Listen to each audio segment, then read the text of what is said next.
હું ગાતો હતો અને ઓડિયન્સમાંથી એક ચિઠ્ઠી આવી. એક ભાઈ હતો, બહુ ઘાયલ હતો અને મારું સોંગ બહુ ચાલેલું મેના રાણી વાળું, પાતળી કમર હરણી જેવી ચાલ રે. હવે એને ખબર નહીં, એટલો ઘાયલ ને તે ડાયરેક્ટ આવીને મને ચિઠ્ઠી આલી. ચિઠ્ઠીમાં લખેલું કે નૈના રાણી વાળું ગાઉં નૈના રાણી કે નૈના રાણી. મેં કહ્યું અરે મેના રાણી તો બહુ આવી છે મારા જોડે, પણ નૈના રાણી પહેલી વાર આવી. મેં કીધું કોક હશે ને એને ભૂલથી પોતાની વાડીનું નામ તમને આપી દીધું હશે. હા એટલે એવું થયું. મારે કઈક બોલું ત્યારે ઓડિયન્સ માંથી કોઈ ઊભું થાય કે સાહેબ એક વખત મેના રાણી થઈ જાય. એક વખત અગર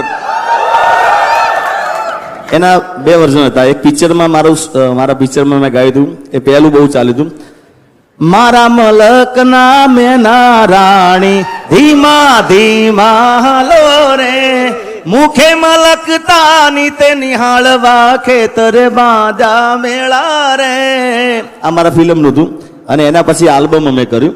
એનું આ ગીત હતું, એ પાતળી કમર હરણી જેવી ચાલ રે, કે મેના રાણી મનમાં વસી રે, અણિયારી આંખનો નેડો મને લાગ્યો, રાણી બનાવવાનો ઉમળકો રે જાગ્યો, જોઈએ ને દલના ડોલ્યા તાર રે, કે મેના રાણી મનમાં વસી રે. આમાં નૈના રાણી કેવી રીતે ગાવું મારું?